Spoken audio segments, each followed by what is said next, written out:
What's good? What's good, everybody? Welcome back to another episode of The Urban Platform Speaks. Make sure to like and subscribe to the channel as you tune in and check out the content.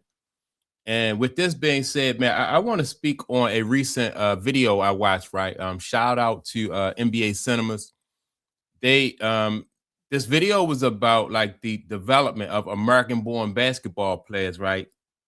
And I did a video about this probably about last week when I was talking about European basketball players and compare them to American born basketball players.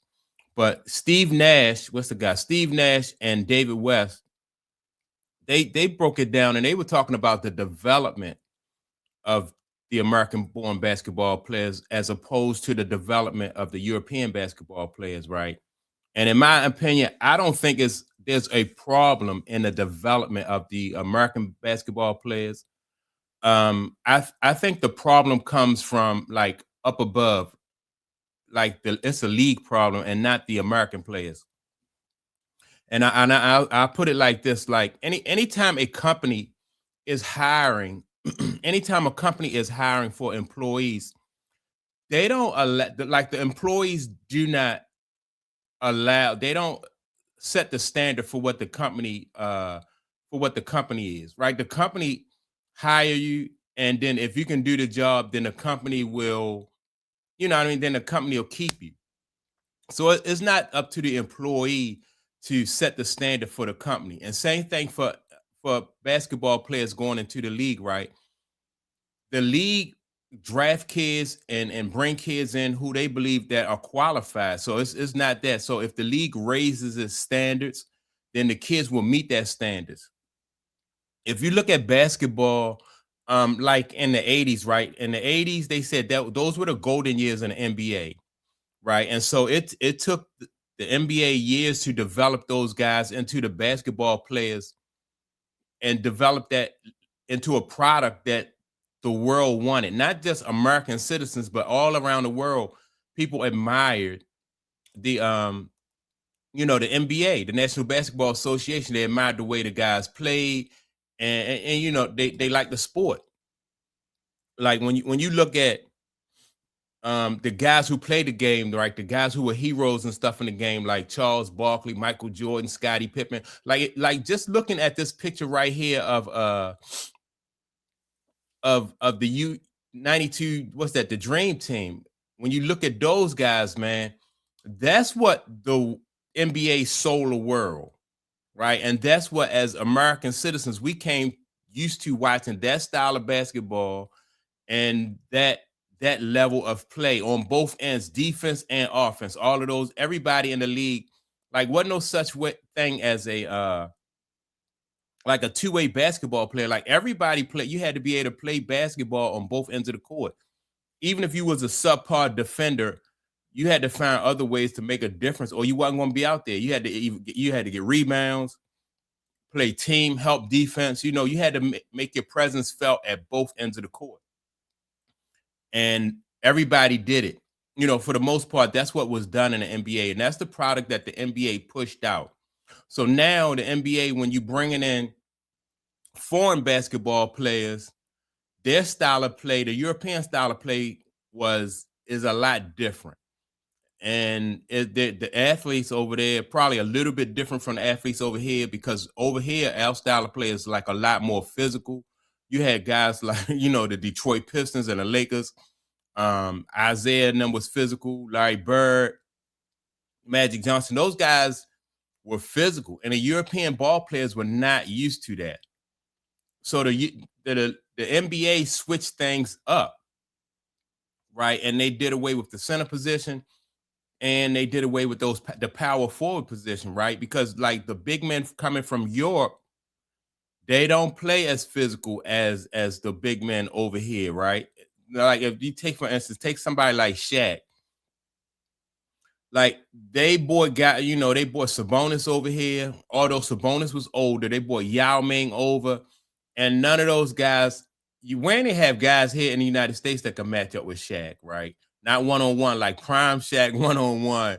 It's just he was just too dominant. But So you had to do away with that position because Shaq was bad for business. Like, if you want to expand your league and you want other people to come over, and you keep developing kids like Shaq and those power forwards and those centers that we had, then a European basketball player would not be able to, you wouldn't be able to find a whole lot of European basketball players that will flourish in that environment, right? And it's not like, I don't think it's like a prejudice type thing. It's just that, like, take for instance, like guys, Kenyan athletes who run, like those, they are the best athletes at running. Like, they'll come over to the United States and they will get into those, what is it? Those Boston Marathon and New York marathons, and they dominate that, right? Now, if like, and I said before, like, if I was to get into a marathon in Kenya, they would have to choose, they would have to change the rules if they want me to win over there, because, you know, because I'm not built for running, you know, for that. I'm not built for running over there in Kenya, right? It's just a whole different thing. So when you blame David West, like David West, and I'm gonna play their video, David West, and what's the guy name? Steve Nash. And I've been following Steve Nash since what? Man, since this guy was in college. You know, I dig Steve Nash and David West. I wasn't down with Dave when he was in college, but in the league, when Dave got to the league, I was down with him. But I don't think the problem is the kids. Like I said, kids and people will adapt to their environments. If you allow these, if you make these kids, the requirement is that you have to be two-way ball players, then they're going to adapt to that. I think the American basketball players, in my opinion, American-born basketball players, are the best basketball players in the world. And what you have now is, like, the NBA that we're watching nowadays is not the NBA that we was watching in the 80s and the 90s. It's this more European basketball. That's why you had the European guys having success in it.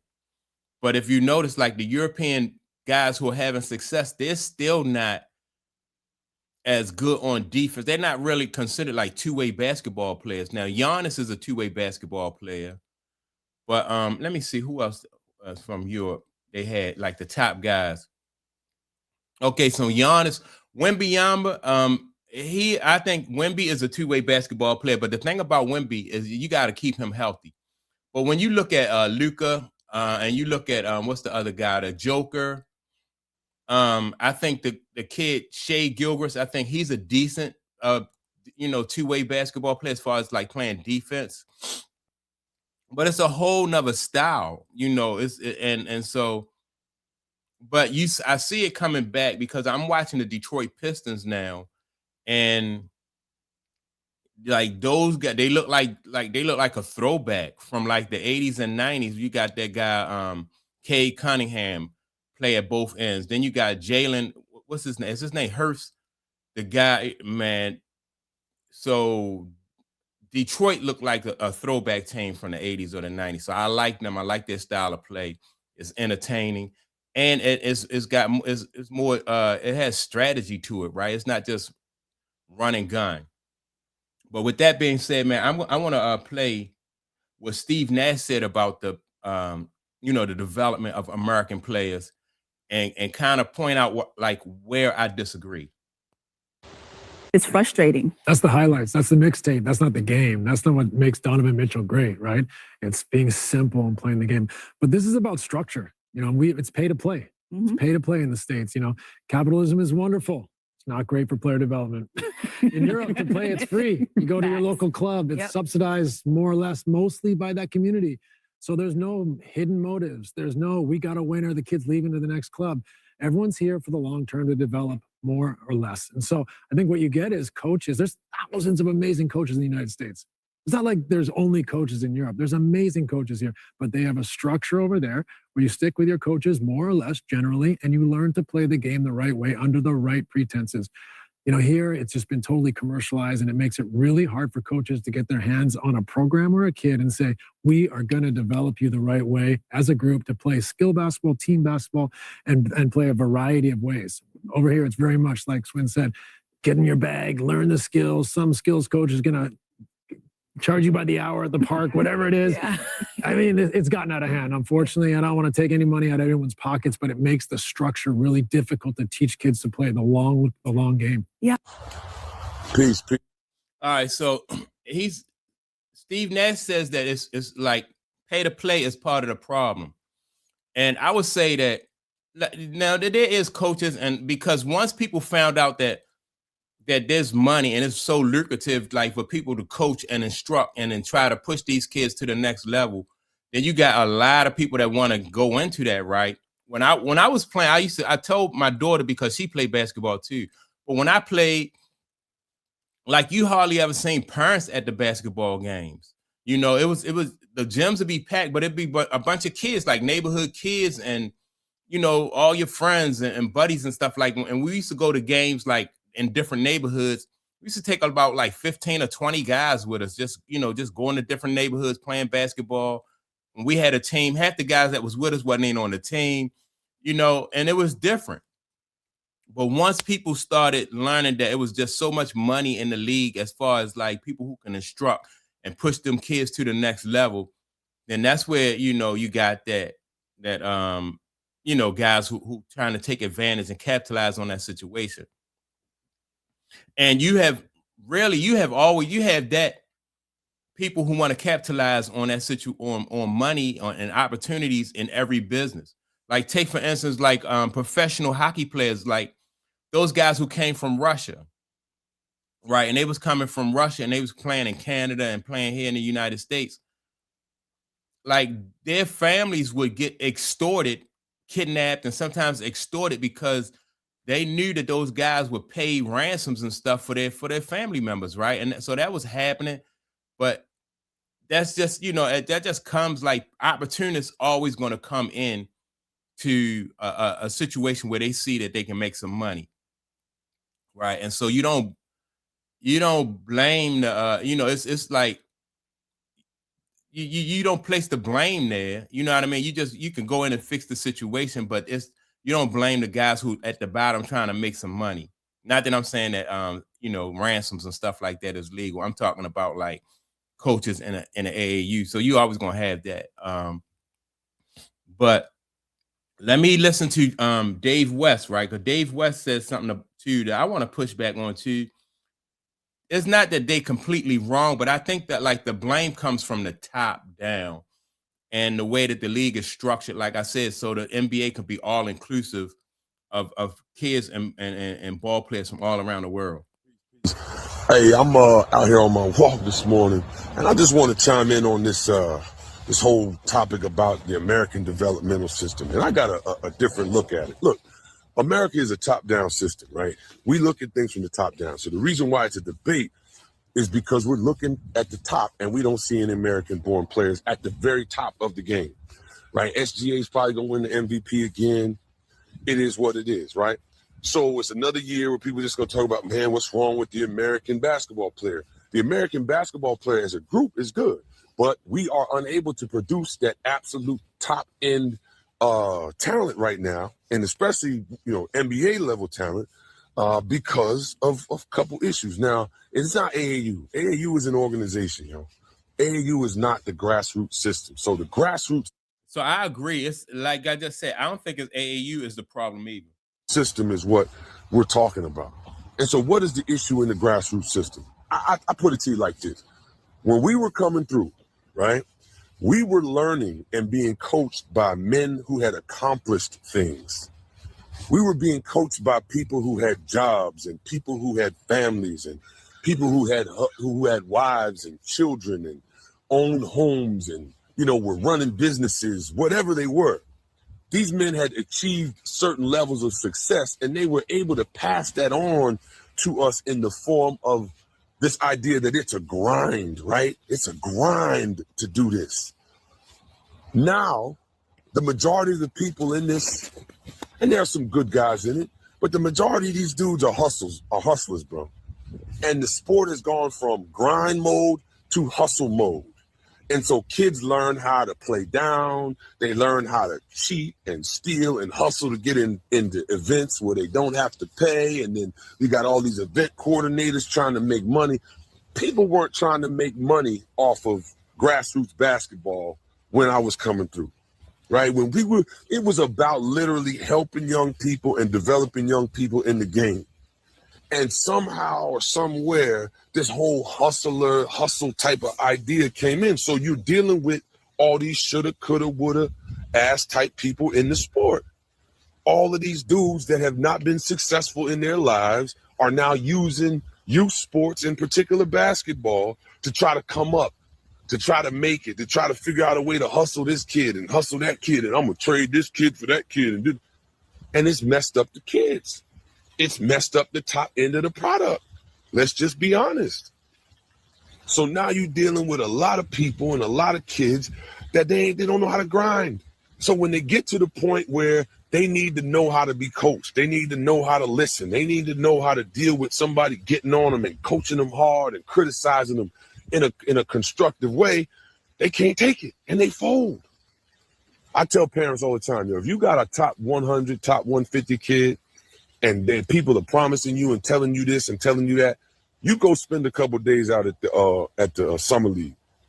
Walk around that hotel 7 o'clock, 8 o'clock at night and see the kid that was supposed to be the number 5 pick, supposed to be the number 1 pick, sad face because it might be the end of the road. He's 21, 22 years old.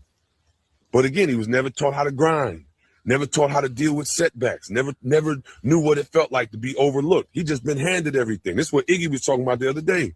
These kids are just handed stuff and given everything. Never have to figure it out on their own. Never have to deal with that uncomfortable moment where, nah, bro, you're going to the bench and you're going to figure out how to make something of yourself off the bench.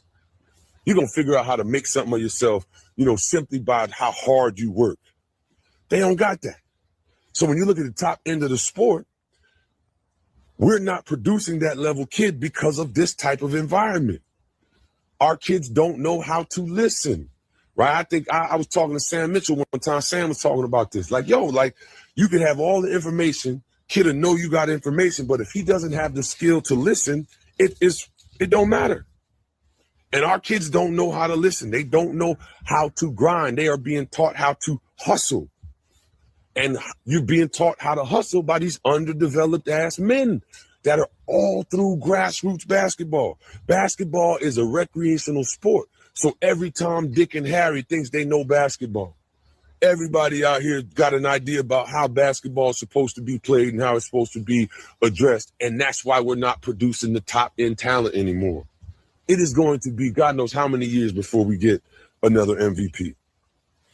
And I'm somebody that coaches in grassroots. I'm committed to the young people. You know what I'm saying? I like the grind of it. It keeps me close to the game, but being able to make my own schedule because I've been successful in my life. But we're not learning from those types of people anymore. We're not learning from men who have families. We're learning from motherfuckers who are literally trying to make $1 off of these kids.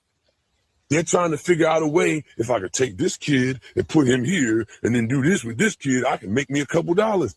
And it undercuts the kid's value in the long run because the kid is not learning the things that he's going to need when he runs into that dude, just like what happened last night in that Stanford game.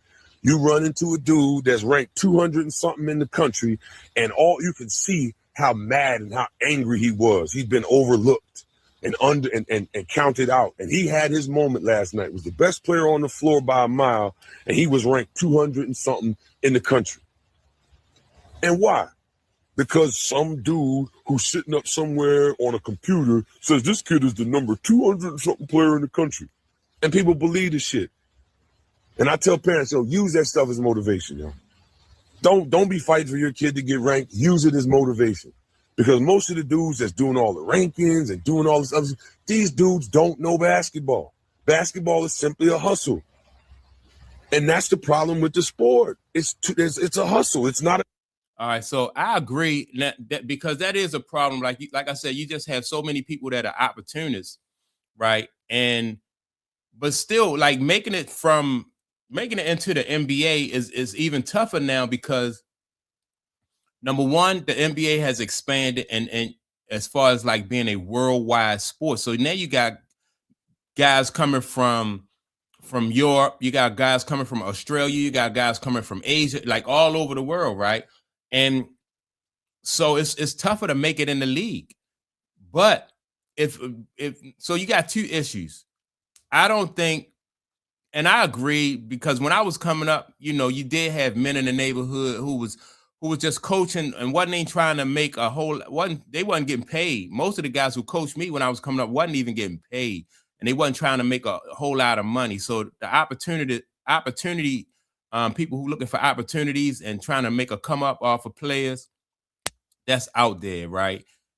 But like I said, it happens in every business. Real estate, people take advantage of people in real estate, home improvement, like every business. And then because money attracts, it just attracts people, and it makes that situation and that business even more competitive because people see opportunities, like a gold rush.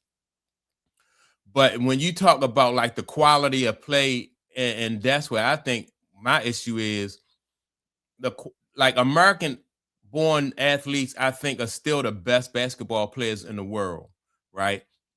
Because we are able to, we developed that style of play, which the world wanted, and we have athletes who can perform that style of play.